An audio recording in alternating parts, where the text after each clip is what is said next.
खौफ इतना है भाई साहब कि टीएमसी के नेता बेड के नीचे से बरामद हो रहे हैं। ममता कहीं की नहीं रह जाएंगी। जहाँ जहाँ योगी जी का बुलडोजर गरजता है वहाँ वोट बरसता है। इनके ऐसे ही मुसलमानों को पत्थरबाज बनवाया है। कहा यह भी जा रहा है कि बंगाल में ममता के किला को ढहाने में बीजेपी अभी बहुत पीछे है। नहीं, ऐसा नहीं है। राशन से लेकर शौचालय से लेकर आवास से लेकर कोई भी एक योजना बता दीजिए जिसमें मुसलमान लोग वंचित हो। भारतीय जनता पार्टी वहाँ पे जीत रही है, 200 प्लस होगी, इससे कम नहीं होंगी। घुसपैठिए घुसे हुए थे, आपके मोटा भाई तेल लगा के सबको बाहर करवा दिए हैं। पत्थरबाज केवल ममता बनर्जी और कांग्रेस ने बनाने का काम किया कि 20% मुसलमान 40% पढ़ लिख जाएगा तो हमसे सवाल पूछेगा। ममता दीदी वैसे भी बोली थी कि मैं बंगाल की बेटी हूँ और बेटियाँ पराया धन होती है। विदा का वक्त आ गया है, विदाई कर रहे हैं। ये 2016 से बदलाव के मूड में है। 2021 में 77 सीटें पाई, इस बार निश्चित रूप से बदलाव है। देखिए, बंगाल अगर निश्चित रूप से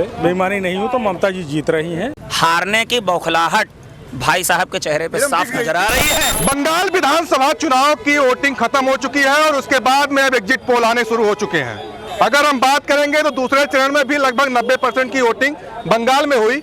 इतना बड़ा वोट का जो पहाड़ बंगाल में आ रहा है, ये क्या दर्शाता है? इस बार सत्ता परिवर्तन होगा कि पुनः टीएमसी फिर से अपने पांव को जमाए रखेगी। इसी मुद्दे पे हमारी चर्चा है। हम इस समय मौजूद हैं लखनऊ में और लोगों से जानते हैं जिस तरीके से बंगाल चुनाव पे लगातार भारतीय जनता पार्टी कड़ी मेहनत कर रही है और सारे हथकंडे अपना चुकी है। वहाँ पे अगर हम बात करें तो विपक्ष यहाँ तक आरोप लगा चुकी है कि सेंट्रल फोर्स का भी दुरुपयोग भारतीय जनता पार्टी कर रही है। कैसे देख रहे हैं इस बार का चुनाव? बंगाल का क्या होगा? क्योंकि 4 मई को और अब रिजल्ट आना है। भारतीय जनता पार्टी वहाँ पे जीत रही है, पूर्णतः जीत रही है, 200 सीटें ला रही है, 200 प्लस होगी, इससे कम नहीं होंगी। क्योंकि जो है 15 साल में वहाँ त्राही जनता कर रही है। 2 सीट से 200 पहुँच जाएंगे। अरे हम बता रहे हैं ना, बराबर बढ़त बनाए हुए हैं। 5 साल पहले 74 सीट पर सिमटे थे। 100 सीट नहीं मिली थी। 100 सीट नहीं मिली थी, लेकिन मैं 365 दिन काम करते रहे वहाँ पे, बराबर जो है काम चलता रहा मेरा। 5 साल बराबर जो है हमारे कार्यकर्ता जूझते रहे वहाँ पे। और देखिएगा मैं जो है ममता बनर्जी जी की गुंडाई वहाँ पे चरम सीमा पे। 15 साल में जो है हिंदुओं को इतना दबा के रखा था, इतना दबा के रखा था। दुर्गा पूजा जो है बंद करवा दिया, जुलूस बंद करवा दिया, क्या नहीं किया। सबसे ज्यादा आतंक किया वहाँ पे। मुस्लिम भी दबा हुआ था, हिंदू भी दबा हुआ था, खुल के बोल नहीं पा रहा था। अरे तो इस बार तो आरोप लगा रही है ना अजय पाल शर्मा को भेज कर। अजय पाल शर्मा जी क्या कहे बताइए ना। गुंडाई जो कोई करेगा तो उसको मैं सीधे यूपी वाला जो है माहौल दिखाऊंगा। बिल्कुल सही कहा, ऐसे आईपीएस होने चाहिए दिलदार। बंगाल में हिंसा हुआ करती थी, अब हिंसा नहीं होगी। इतनी जो है गृह मंत्री जी ने व्यवस्था कर रखा था। पूर्णतः व्यवस्था में जो है चुनाव हो रहा है और देखिए वहाँ पे जो है भगवाधारी। भैया बंगाल में हिंसा नहीं होगी अब। भाई साहब एक बात ये बताइए, अजय पाल शर्मा वही काबिल ऑफिसर है ना जिसने आजम खां का साम्राज्य ढहा दिया था? कोई और तो है नहीं। और अगर वो वहां पर गए तो वही आजम खां का दर्द आज अखिलेश यादव जी अपने ट्वीट से बयां कर दिए। पहला चीज तो ये जान लीजिए। और अगर वहां इतने देवता पुरुष निवास कर रहे होते तो क्या 3 लाख की सीआरपीएफ ये जो पूरी इतनी फोर्स भेजी गई है ये काहे भेजी जाती? भाई वहां पर ये 5 साल पहले चुनाव काहे जीत जाते थे? कारण ये है ना क्योंकि बांग्लादेशी, रोहिंग्या, दुनियादारी सब जो है घुसपैठिए घुसे हुए थे। आपके मोटा भाई तेल लगा के सबको बाहर करवा दिए हैं। तो जब तेल लगा के बाहर करवा दिए तो चुनाव तो जीतेंगे ही। अब आ गए अजय पाल शर्मा जी पे। अजय पाल शर्मा जी काबिल ऑफिसर हैं, ये दुनिया जानती है क्योंकि उन्होंने अपना ट्रेलर यहाँ पर दिखा दिया था आजम खां का साम्राज्य ढहाकर। अब वो बंदा अगर वहां गया है तो उसने संवैधानिक भाषा तो यूज नहीं करी। उसने यही कहा कि भाई साहब गुंडाई करोगे, मिट्टी में मिला दिए जाओगे। पहली चीज तो ये हो गई। दूसरी चीज क्या हो गई? एक तो मिट्टी में मिला दिए जाओगे और खौफ इतना है भाई साहब कि टीएमसी के नेता बेड के नीचे से बरामद हो रहे हैं। क्या कह रहे हैं? बेड के नीचे बरामद हो रहे हैं। ऐसे जो है वीडियो आता है जो आज तक पे हम लोग बहुत देख रहे हैं। और सबसे बड़ी बात क्या है, अब ये बताओ अजय शर्मा जी क्या है? पुलिस वाले हैं, अब आईपीएस हैं। अब उनकी जिम्मेदारी, नैतिक जिम्मेदारी ये है कि समाज में व्यवस्था जो है बिल्कुल बना के रखो। अब वो वहाँ भजन कीर्तन सत्यनारायण की कथा सुनाने तो गए नहीं है और पंडित जी भी हैं। वो क्या पता कभी कभी अंदर का परशुराम जागृत हो जाता है तो वही बोलने लगते हैं और कोई ज्यादा लोड लेने की जरूरत नहीं है। ममता दीदी वैसे भी बोली थी, ममता दीदी इस बार खुश हो ममता जाएंगी। दीदी वैसे भी बोली थी कि मैं बंगाल की बेटी हूँ और बेटियां पराया धन होती है। विदा का वक्त आ गया है, विदाई कर रहे हैं। कहाँ जाएंगी भैया, हैं? कहाँ जाएंगी, अब विदाई करेंगे ना, कुछ दिन घर में बैठे। कहाँ जाएंगी? अरे यार उनकी शादी नहीं हुई, काहे ऐसे दरवाजा प्रयोग कर रहे हैं? जेल को भी ससुराल कहते अरे हैं। तुम्हारा शादी करेंगे यार, क्या बात अरे कर रहे बता, अरे सुनिए, वो बच्चा, उसका कहने का मतलब ये है जब घोटालों की जांच होगी, जब हिंसा की जांच होगी, तो जेल को भी ससुराल ही बोला जाता है। ससुराल जाएंगे, असली ससुराल वहाँ है, असली ससुराल वही है। अरे देखिए, सारे प्रदेश के मुख्यमंत्रियों पे ईडी सीबीआई का दबाव डलवा दिया था, लेकिन ममता बनर्जी नहीं झुकी। ममता बनर्जी तो डर जाती है जब जय श्री राम का नारा लग जाता है। हनुमान चालीसा में बोलते नहीं है, भूत पिशाच निकट नहीं आवे, महावीर जब नाम सुनावे, तो उनके सामने तो राम का नारा लगा दो। और सबसे बड़ी बात, टीएमसी के पास एक बड़ी सांसद यार, क्या बात करते हैं, सलानी, उनकी तो बातें छोड़ दो, उनकी बात इसलिए छोड़ दो, चुनाव आया, मुझे इससे दिक्कत नहीं है। उन्होंने हनुमान चालीसा के साथ में कलमा पढ़ा, समझिए, हनुमान चालीसा के साथ उन्होंने कलमा पढ़ा और बहुत बड़ी, हनुमान चालीसा के साथ उन्होंने कलमा पढ़ा और बहुत बड़ी एक मिसाल पेश करी हिंदू मुस्लिम भाईचारा की। ठीक है, हिंदू मुस्लिम भाईचारा के लिए उन्होंने कलमा भी पढ़ा, हनुमान चालीसा भी मंच से पढ़ दिया, बहुत अच्छा काम किया। लेकिन वो कलमा पढ़ने के साथ साथ में शिवलिंग के ऊपर वो जो एंटीसेप्टिक लगा के पोस्ट की थी ट्विटर के ऊपर, फोटो में दिखा दूंगा, उन्होंने शिवलिंग के ऊपर एक चीज चढ़ा के, मैं नाम नहीं ले सकता हूं आपके कैमरे पर, नहीं ले सकते हैं, नहीं ले सकता है भैया, क्योंकि बात यह है हमारी धार्मिक भावनाएं, और उसको उन्होंने अपने एक्स हैंडल पे पोस्ट किया था, ऐसे एक्स पे उन्होंने पोस्ट किया था। हमको खाली ये बात बता दीजिए, ये अपने भाई हैं, ये भी मुस्लिम कम्युनिटी से आते हैं और मैं हिंदू कम्युनिटी से आता हूं, इनसे पूछिए क्या उन्होंने शंकर जी के ऊपर जो वो चीज चढ़ा के पोस्ट किया था, क्या उसका ये समर्थन करेंगे? पूछ लीजिए। समर्थन करेंगे भैया सयानी घोष का? देखिए पहले तो हमें वो बात नहीं पता जिसके समर्थन की बात आप कर रहे हैं, ठीक है। दूसरी बात मैं ये कहना चाहूँगा, या जो भी काम हुआ हो, अगर वो गलत था तो फिर वो गलत है हमारे लिए, ठीक है। हमारे हिंदुस्तान में एक सबसे बड़ी अच्छी चीज़ मैं बताऊँ आपको, दबाने का काम तो यहाँ बहुत होता है कि मुसलमान को बिल्कुल साइड में अलग कर दिया जा रहा है। मैं कहता हूँ कि हम जितने भी हिंदुस्तान के मुसलमान हैं, सब बीजेपी को सपोर्ट करेंगे, सब बीजेपी को सपोर्ट करेंगे। वो इसलिए करेंगे, अगर बीजेपी की सरकार, जितने भी हमारे हिंदू भाई हैं, हिंदू भाई को 50 रुपए में पेट्रोल, 50 रुपए में पेट्रोल और 400 रुपए में गैस ये प्रोवाइड करा दे बीजेपी की सरकार, जितने भी मुसलमान भाई हैं सब बीजेपी को वोट देंगे। सिर्फ ये काम हमारे हिंदू भाइयों के लिए कर दे। बहुत सबको कहते हैं ये सरकार उनके हित में चल रही है, जाइए तो इतना काम आप करवा दीजिए। भैया क्या नाम है? भैया का भाई साहब का नाम क्या है? साजिद खान है। साजिद खान जी, पाकिस्तान में पेट्रोल क्या रेट है? मैं पाकिस्तान की बात नहीं करता, मैं हिंदुस्तान में रहता हूं। तुलना करेंगे ना, मैं तुलना करिए, पाकिस्तान और भारत दोनों मतलब नहीं है। साजिद भाई, हम हिंदुस्तान में रहते हो, हम हिंदुस्तान की बात यहाँ से इसलिए तुलना होगा, हिंदुस्तान की बात कर, तुलना होगा, तुलना इसलिए होगा, हमारे देश की तुलना कोई नहीं कर सकता, ना पाकिस्तान कर सकती ना अमेरिका कर सकती है। देश में रहते हो? हम हिंदुस्तानी है तो हम हिंदुस्तान की बात करेंगे। आप पाकिस्तान का नाम क्यों ले रहे हैं? आप महंगाई के रोना कहाँ रो रहे हो? अरे महंगाई के रोना हम नहीं रो रहे, हम ये कह रहे हैं कि हमारे हिंदू भाई के लिए 50 रुपए का पेट्रोल और 400 रुपए की गैस कर दे। तो हम तो अपने मुसलमान भाई के लिए कर दिया। क्यों? अरे मुसलमान भाई को आप छोड़ दिए, मुसलमान भाई को किसी चीज में रखा कहाँ? अल्पसंख्यक को, अरे भाई कहाँ रखा? अरे भाई चीफ मंत्री कह रहे हैं मुसलमान को कोई योजना नहीं मिलेगी। केंद्र और राज्य की सरकार का कोई भी योजना परियोजना क्या मुसलमानों से वंचित है? राशन से लेकर, शौचालय से लेकर, आवास से लेकर कोई भी एक योजना बता दीजिए जिसमें मुसलमान लोग वंचित हो, बढ़ चल के हिस्सेदारी लेते हैं। अरे सुनिए, इनसे पूछ लेते हैं, मुसलमान ये तो सरकार की योजना से वंचित है? तुम भी मुसलमान हो, तुम भी मुसलमान हो, मुसलमान हो,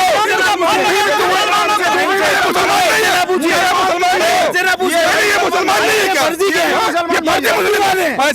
ये फर्जी वाले, ये देखिए, यही देखिए, जब इनसे ये पूछा, जब मुजफ्फरनगर में मुसलमानों के घर जलाते, तब साइफाई में हीरो हीरोइन प्रताप गढ़ में जिया उलक्ष्या की हत्या हुई थी। हम ये पूछ रहे हैं, मैं ये पूछ रहा हूँ कि क्या मुस्लिमों को भारतीय जनता पार्टी का लाभ नहीं मिल रहा, योजनाओं का लाभ नहीं मिल रहा? मुसलमानों को समाजवादी कांग्रेस ने काम किया, समाजवादी कांग्रेस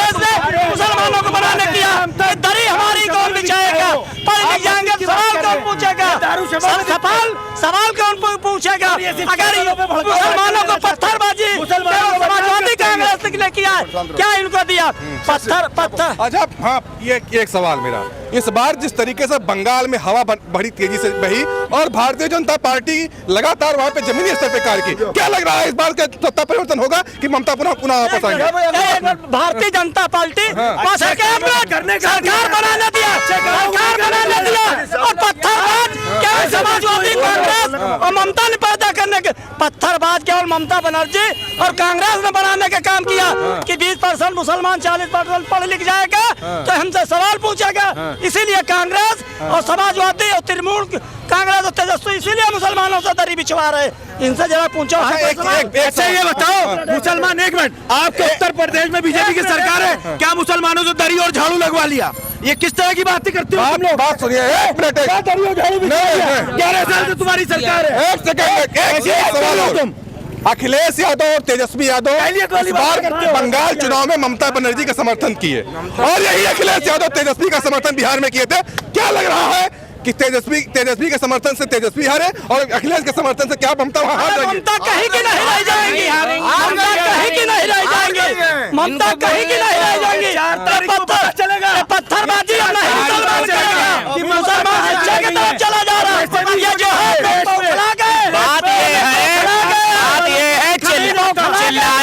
बात ये है ना, हारने की बौखलाहट भाई साहब के चेहरे पे साफ नजर आ रही है। एक मिनट भाई साहब, ये देखिए मेरा चेहरा और हारने की बौखलाहट। जब जहाँ योगी जी का बुलडोजर गरजा है वहाँ पर उसी तरह से देख रहे हैं ना, वोट बरसता है। जहाँ बुलडोजर गरजता है वहाँ वोट बरसता है और भारतीय जनता पार्टी प्रचंड बहुमत के साथ वहाँ विजय रथ दिखाती है। उसको हरवा दो। अच्छा, पेट्रोल सस्ता करवा दे, लेकिन 5 किलो राशन पे पलने वाले लोग भी हैं इस देश में, उनको पालना पड़ता। एक मिनट, 5 किलो राशन से ये देश चलाना चाह रहे हैं। ये देश की नौजवान पीढ़ी है। ये 5 किलो ये जो है ये खाली पेट्रोल पी के जिंदा है, इनको राशन नहीं चाहिए। ये बहुत से काम जो है पीना, इनको डीजल पीना है, इनको पेट्रोल डीजल पीना, इनको राशन नहीं चाहिए। ये पेट्रोल डीजल पे जिंदा है, इनको राशन नहीं चाहिए। अरे भाई साहब को सीएनजी लगती है। एक मिनट, जब सरकार रोजगार देगी तो सरकार को राशन बांटने का मौका ही नहीं मिलेगा। सरकार इसलिए राशन बांट रही कि इंसान को आदत डाल दे भीख मांगने की और भीख मांगती रहे और काम पर ध्यान ही ना दे, क्योंकि ये सरकार रोजगार की बात नहीं करती है। ये राशन बांट के घर में बैठा है। भाई साहब के पास इतना बढ़िया रोजगार है कि देखो डांस करके दिखा रहे हैं।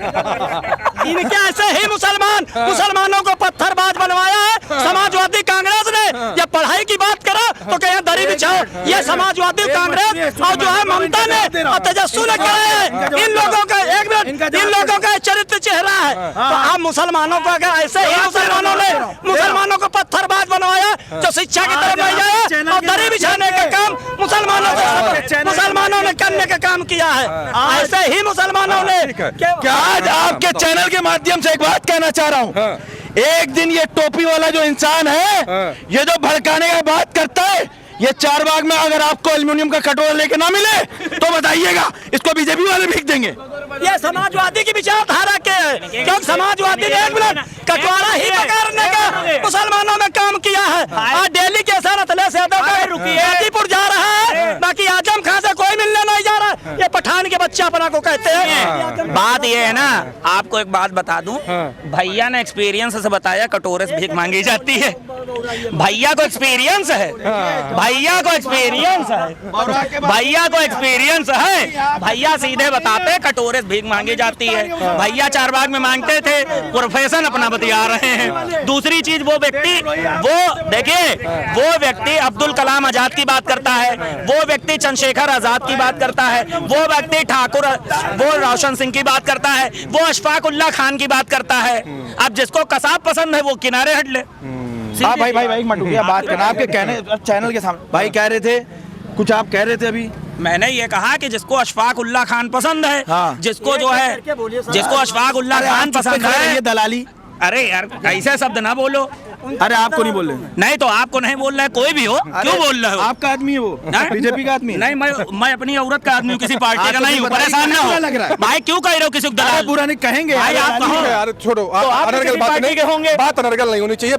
बात हमारी है बंगाल पे, बंगाल चुनाव को लेकर हाँ, के, वो क्योंकि बात करो। वहाँ बंगाल में दोनों चरणों की वोटिंग खत्म हो चुकी है और जिस तरीके से लगातार 90% के आसपास वोटिंग हो रही है और इतना बढ़ चढ़ के वोटिंग इस बार दिखा रहा है कि सत्ता परिवर्तन की तरफ जा रहा है, कि ममता पुनः वापसी है। इसी पे हमारी चर्चा थी और आप लोगों ने चर्चा को बहुत भटका दिया। मित्रा जी, थोड़ा सा आप बताइए कि जिस तरीके से बंगाल में, थोड़ा सा शब्दों में, बंगाल कौन आ रहा है, बंगाल में कौन आ रहा है? देखिए, बंगाल अगर निश्चित रूप से बेईमानी नहीं हो तो ममता जी जीत रही हैं। हाँ। या अगर मगर लेकिन नहीं है, ममता जो है जीत रही हैं। और बाकी भाई ये भाजपा है, ये जो है अमेरिका में भी कमल खिला देगी, पाकिस्तान में भी खिला देगी, वो अलग की बात है। लेकिन चुनाव अगर निश्चित रूप से अगर निष्पक्ष हुआ है तो ममता जीतेंगे, इसमें कोई अगर मगर लेकिन नहीं, दो राय नहीं है। क्यों चाचा, ये बताइए बंगाल कौन जीत रहा है? देखिए, वहाँ पहले मतदान जो है जब भी चुनाव आयोग करवाता था तो टीएमसी के लोग, उग्रवादी स्वभाव के लोग थे, वो लोग करने नहीं देते थे। अब की बार जो है वहाँ के बंगाल की जो जनता है उसको ये अपेक्षा है हमारे मोदी जी से कि हम लोग व्यापार करेंगे, आगे बढ़ेंगे, इसलिए वो बदलाव की बयार चल रही है। अब वो सब बेचारे अभी तक लाइक करते थे ममता जी को, हम मना नहीं कर रहे, लेकिन इस समय बेचारे ऊब गए हैं। वो बदलाव चाह रहे हैं। ये बंगाल में ये सत्यता है। बंगाल में बदलाव चाह रहे हैं? हाँ, बिल्कुल बदलाव चाह रहे हैं वो। लेकिन कहा यह भी जा रहा है कि बंगाल में ममता के किला को ढहाने में बीजेपी अभी बहुत पीछे है। नहीं, ऐसा नहीं है। वो तो 4 मई को आएगा तब पता चलेगा, क्योंकि वहाँ तो अभी मुख्यमंत्री का चार्म नहीं घोषित है। जब सरकार का आएगा मताधिकार का जब रिजल्ट तब घोषित जाएगा। लेकिन सत्यता वहाँ यही है कि यूपी के जितने काबिल अफसर भेजे गए उनके कुशल नेतृत्व में चुनाव संपन्न कराया गया। वोटों का मतदान ये बता रहा है कि वहाँ की पब्लिक बदलाव चाहती है। ठीक है। वो अपने विकास के मुद्दे पर परेशान है। ठीक है, क्या कहेंगे जिस तरीके से इस बार बंगाल के चुनाव पे काफी घमासान जारी है और भारतीय जनता पार्टी तरह तरह के वहाँ जितने हथकंडे थे अपना भी चुकी है। क्या लग रहा है इस तरह की मतदान, जिस तरीके से मतदान बढ़ चढ़ के हुआ, कैसा देख रहे हैं इस चीज़ को? देखिए, जिस प्रकार बंगाल अस्मिता की जो बात है, बंगाल घुसपैठियों की बात है, ये 2016 से बदलाव के मूड में है। आप देखेंगे तो पहली बार 11 में जब इलेक्शन हुआ था तो बीजेपी 1 सीट भी नहीं पाई थी, मगर 2016 में 3 सीटें पाई, 2021 में 77 सीटें पाई। इस बार निश्चित रूप से बदलाव है और जो दिख रहा है वहाँ के लोगों में जिस प्रकार वोट देने के जो परसेंटेज लगातार बढ़ रहे हैं, कहीं ना कहीं बीजेपी का एक अच्छा समर्थन है। क्योंकि जो वहाँ के लोग बंगाल के जिस प्रकार से कारखाने बंद है, लोग कमाने के लिए नोएडा, बम्बई, दिल्ली, गुजरात जा रहे हैं, वो दिख रहा है। वहाँ के लोग पढ़े लिखे हैं, तो निश्चित रूप से बीजेपी का ये स्वर्णिम काल है। जिस प्रकार से कहीं भी प्रदेश में नहीं बीजेपी बनती है, आप देखेंगे हरियाणा में पहली बार बीजेपी बनी है, महाराष्ट्र में पहली बार बनी है, तमाम ऐसे प्रदेशों में बनी है। इसी तरह बंगाल में भी पहली बार बीजेपी बनने जा रही है। ठीक है। जिस तरीके से आप लोगों ने देखा कि बंगाल चुनाव को लेकर के हमारी चर्चा हुई, बंगाल विधानसभा चुनाव की वोटिंग खत्म हो चुकी है और वहाँ पे एग्जिट पोल भी लगातार लोगों का अपने जो चैनल है लगातार एग्जिट पोल भी अपना दे रहे हैं। लोगों ने अपनी राय भी रखी। चलिए मिलते हैं नए वीडियो में, तब तक के लिए जय हिंद।